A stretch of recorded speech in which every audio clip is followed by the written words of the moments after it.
Hello दोस्तों, कैसे हैं आप लोग। उम्मीद करता हूँ अच्छे ही होंगे, घर पे होंगे, सेफ होंगे। मैं निखिल सिंह आपका अपने चैनल आओ समझे साइंस पे स्वागत करता हूँ। पिछले वीडियो में मैंने सीबीएसई क्लास 10th का डिटेल लेटेस्ट सिलेबस को डिस्कस किया था। ठीक उसी श्रृंखला में हम आज आगे बढ़ेंगे और अपने फर्स्ट चैप्टर का श्री गणेश करते हैं। देखिए, फर्स्ट चैप्टर का जैसा नाम है chemical reaction and equation, class 9th में आप लोगों ने पढ़ा होगा। सोचिए, केमिकल रिएक्शंस होती क्या हैं। केमिकल रिएक्शन, अगर आपको मोटा मोटा हम बताएं केमिकल रिएक्शन क्या है, तो वो ये है कि ओल्ड बॉन्ड जो होते हैं वो ब्रेक होते हैं और न्यू बॉन्ड का फॉर्मेशन होता है। That is called chemical reaction. ये एक्चुअल है। आप देखोगे जैसे कि कार्बन, आप लोग शुरुआत से ही ये चीज़ पढ़ते आ रहे होगे, C+O2 दिस गिव्स CO2। तो ये क्या है? ये केमिकल रिएक्शन है। इसमें कार्बन ऑक्सीजन से मिल रहा है और CO2 एक नई सब्सटेंस का फॉर्मेशन कर रहा है। देख रहे हैं ना, ये वन या मोर, एक या एक से अधिक जब सब्सटेंस कंबाइन करते हैं आपस में और एक नया सब्सटेंस बना देते हैं। इस तरफ जो लिखा है ये क्या है? रिएक्टेंट। इस तरफ जो बना है वो क्या है? प्रोडक्ट। तो नया सब्सटेंस कौन सा बना? कार्बन डाइऑक्साइड बनी। तो नया सब्सटेंस का फॉर्मेशन ही होना क्या कहलाता है? Chemical reaction.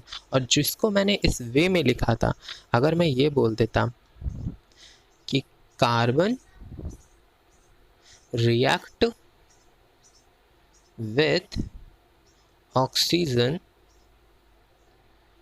then it will form carbon dioxide यानी CO2। अगर मैं ये बोलता तो ये क्या है? ये पूरा प्रोसेस बता दिया है, इसे बोला मैंने केमिकल रिएक्शन। क्या है ये? Chemical reaction. बट इक्वेशन मैंने वो जो लिखी C+O2 दिस गिव्स CO2, ये क्या है? ये बात वही है जो मैंने रिएक्शन में बोली, बस इसे नहीं बना के बोलना केमिकल रिएक्शन। उसे मैंने इक्वेशन के फॉर्म में चेंज कर दिया तो वो इक्वेशन हो गई। थोड़ा थोड़ा क्लियर हो रहा होगा आई थिंक। अगर मेरा चैनल आपको अच्छा लगता है तो आप इसे सब्सक्राइब, लाइक, शेयर ज़रूर करिए। चलिए आगे बढ़ते हैं। The process the process in which new substance with a new property are formed from one or more substance is called chemical reaction। Chemical reaction आपको पता ही चल गया, ये एक ऐसा प्रोसेस है जहाँ एक से अधिक सब्सटेंस आपस में क्या बोलते हैं? कंबाइन करते हैं और नया प्रोडक्ट बनाते हैं और उसकी प्रॉपर्टी भी अलग होती है। प्रॉपर्टी कहने का मतलब है प्रॉपर्टी दो तरह की होती हैं, या तो फिजिकल होगी या तो केमिकल होगी। दोनों प्रॉपर्टी अलग होंगी, चेंज होगी दोनों की। आपने इधर देखा C+O2 this gives CO2। Carbon हमारा सॉलिड स्टेट में होता है, ये गैस स्टेट में होता है, ये पूरी बनती है गैस स्टेट में। तो आप देख रहे हैं ना, फिजिकल अपीयरेंस ये सॉलिड फॉर्म में दिखता है, ये दोनों गैस के फॉर्म में दिखते हैं। केमिकल्स भी चेंजेस हैं क्योंकि इसकी प्रॉपर्टी कार्बन की अलग होती हैं, ऑक्सीजन की प्रॉपर्टी बिल्कुल अलग होती हैं। ये इसके क्या बोलते हैं, CO2 की प्रॉपर्टी बिल्कुल अलग होती हैं। ये दोनों गैसेस हैं, बल्कि ये एक सॉलिड है। तो सारी चीज़ें जो हैं वो अलग अलग हैं। तो वही बात इसमें बोली गई है कि the process in which new substance with new property, नया सब्सटेंस का बनना, नई प्रॉपर्टी आर फॉर्म्ड वन और more substance is called chemical reaction. I hope you clear.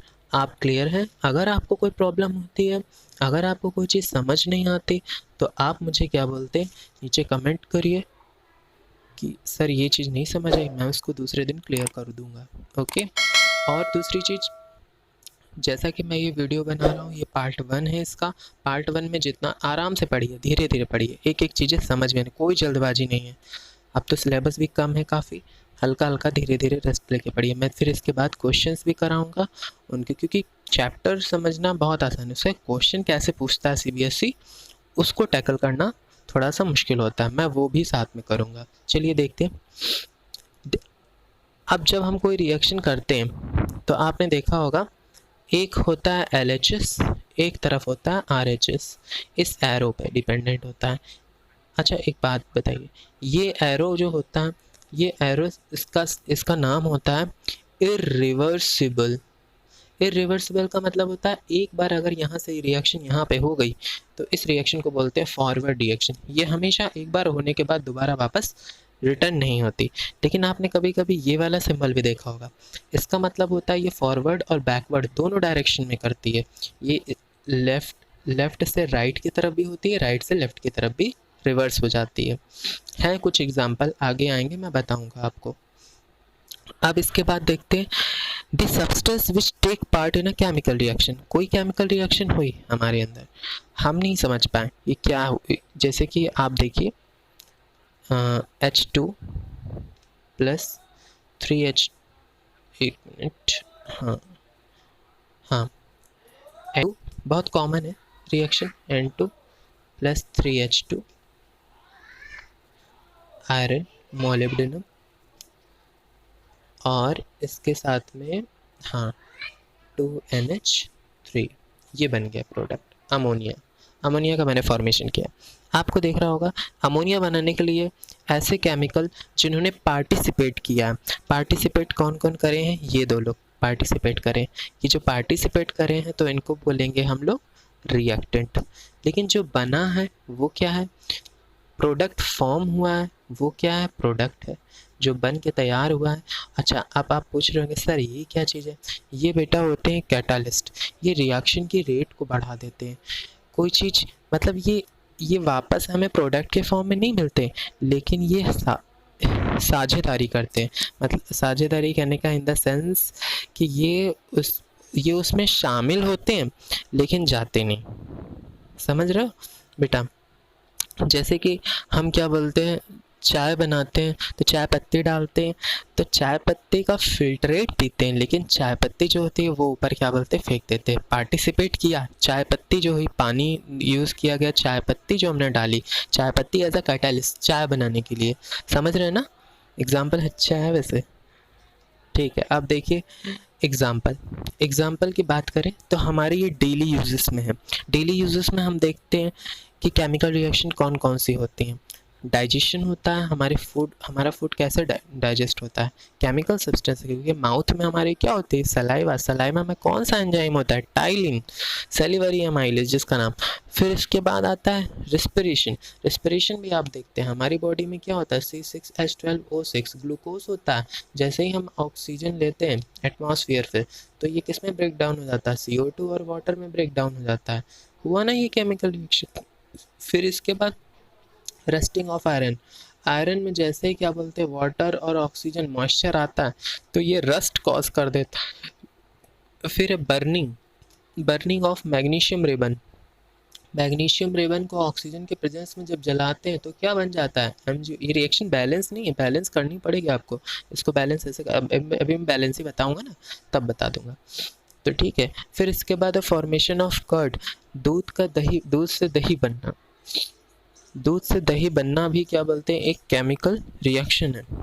Okay, अब केमिकल रिएक्शन इन्वॉल्व होता है किस किस में, ये स्टेट को चेंज कर सकता है। आपने देखा था ना C+O2, बहुत अच्छा एग्जांपल था ये। इसमें ये सॉलिड था, अब यहाँ पे जो फॉर्म हुआ है वो गैसेस फॉर्म में हुई है। चेंज इन कलर भी चेंज हो जाते हैं। जैसे कि आपने ये वाला एग्जाम्पल पढ़ा होगा, अभी जिन बच्चों ने पढ़ा वैसे पढ़ाई तो जारी होगी, स्कूल में ही पढ़ाया गया होगा कि अगर हम लोग कॉपर सल्फेट के सॉल्यूशन में आयरन नेल्स डालें तो हमें क्या मिलेगा, हमें FeSO4 मिलता है और साथ में कॉपर अलग हो जाता है। समझ रहे हैं ना, ये आपने पढ़ा होगा। फिर इसके बाद है change in temperature, evolution of gas, temperature भी चेंज होता है। गैस का एवोल्यूशन C+O2 वाले में देखिए गैस का एवोल्यूशन हुआ। अब आते हैं यहाँ पे, ध्यान से समझिएगा इसको। Way of representation a chemical reaction को 2 फॉर्म में हम लिख सकते हैं, या तो वर्ड फॉर्म में, पेपर में हमें पूछा जाती है वर्ड फॉर्म में मोस्टली, और या फिर हम इक्वेशन फॉर्म में। इजी किस में होता है पूछोगे सर, तो सर इजी होता है केमिकल इक्वेशन। बेटा अगर आपको चैनल अच्छा लग रहा हो, आपको कोई भी इन्फॉर्मेशन मिल रही हो अच्छी खासी, तो चैनल को लाइक एंड सब्सक्राइब जरूर करिएगा। वर्ड इक्वेशन में देखिए जिंक हमने बोल दिया when zinc is treated with sulphuric acid and it will form zinc sulphate and hydrogen gas. मैंने बोल दिया ये वर्ड फॉर्म में है, और वर्ड फॉर्म में लिखने का तरीका सेम इसी तरह, एच लिखा गया, जिंक लिखा गया, सल्फ्यूरिक एसिड पूरा पूरा वर्ड के फॉर्म में लिखा गया, और जिंक सल्फेट बना, हाइड्रोजन गैस बनी। इसमें भी आपको दिख रहा है, ये एरो दिख रहा है ना, जहाँ इसकी पूंछ है, जहाँ इसका हेड है, हेड वाला हिस्सा जो होता है वो हमेशा कहलाता है RHS, और ये वाला जो पीछे का हिस्सा होता है टेल वाला वो कहलाता है LHS। क्लियर। अब आते हैं हम लोग केमिकल इक्वेशन के। केमिकल इक्वेशन, इसको अगर हम बात करें, ये एक सिंबॉलिक रिप्रेजेंटेशन होता है, डायरेक्ट बोले short hand representation, word form को ही सिंबल्स के फॉर्म में लिखना। कॉपी के पन्ने भी बच जाते हैं और एग्जामिनर ज़्यादा थ्योरी चेक भी नहीं करता, वो सीधे इक्वेशन को देखता है, उसे सब पता है। अब देखिए zinc plus H2SO4 this gives ZnSO4 H2। अब देखिए ये H2 जो है ये इस तरह से साइन इसकी तरफ लगता है, क्यों? इसका मतलब ये गैस जो है ये निकल गई है, हाइड्रोजन गैस जो होती है वो पॉपअप साउंड से निकल जाती है। ठीक है, अब बात करते हैं केमिकल इक्वेशन के बारे में। केमिकल इक्वेशन होती क्या है? सोचिए, केमिकल इक्वेशन अ केमिकल रिएक्शन, जो केमिकल रिएक्शन हमने करी है, अभी शुरुआत में केमिकल रिएक्शन ही पढ़ी कि मतलब कि कोई दो नई चीज़ें हैं मिली, आपस में एक नया सब्सटेंस का फॉर्मेशन कर दिया, मतलब ओल्ड बॉन्ड जो था वो ब्रेक होके नया बॉन्ड का फॉर्मेशन करना ही क्या कहलाता है? तुम्हारा केमिकल रिएक्शन। ठीक है, अब उसी केमिकल रिएक्शन को लिखा है represent by chemical equation. Chemical reaction को रिप्रेजेंट करना केमिकल इक्वेशन के फॉर्म में, it involve uses of symbol of element, symbol के फॉर्म में लिखना, ठीक, या फिर केमिकल फॉर्मूले के फॉर्म में लिखना of reactant and product with mention in physical state, साथ में उसकी फिजिकल स्टेट भी लिखनी कि वह सॉलिड है कि गैस है। से फॉर एग्जांपल जैसे इसमें लिया गया MgO2, तो जैसे इन्होंने लिख दिया है कि इसमें इसकी थ्योरी क्या होगी, magnesium is burned in air to form magnesium oxide. ठीक है, तो मैग्नीशियम ऑक्साइड है। अब इसमें इन्होंने स्टेट नहीं लिखी, लेकिन आपको यहाँ लिखना पड़ेगा।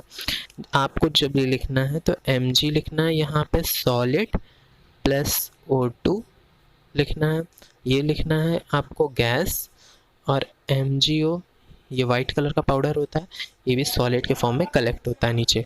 ओके, अब इसके बाद देखते हैं इसमें दूसरी बात लिखे, the necessary condition such as a temperature. इसकी कुछ कंडीशंस होती हैं कि वहाँ टेम्परेचर, प्रेशर या फिर एनी कैटलिस्ट, मैंने बताया ना कैटलिस्ट वो केवल पार्टिसिपेट करता है, उसकी मदद करता है कि रिएक्शन अच्छे से हो जाए और ईल्ड अच्छी मिले। Should be written on arrow between reactant and product. तो मैग्नीशियम वाला मैंने एग्जाम्पल बता दिया। अब बात करते हैं बैलेंसिंग ऑफ केमिकल इक्वेशन की, कि आखिर बैलेंसिंग कैसे होती है।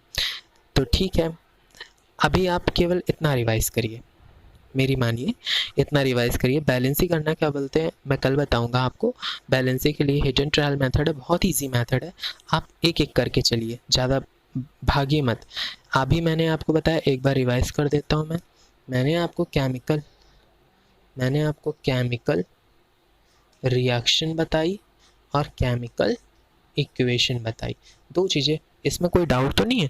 केमिकल रिएक्शन क्या है, एक या एक से अधिक सब्सटेंस जो है आपस में कंबाइन करते हैं और एक न्यू सब्सटेंस का फॉर्मेशन करते हैं।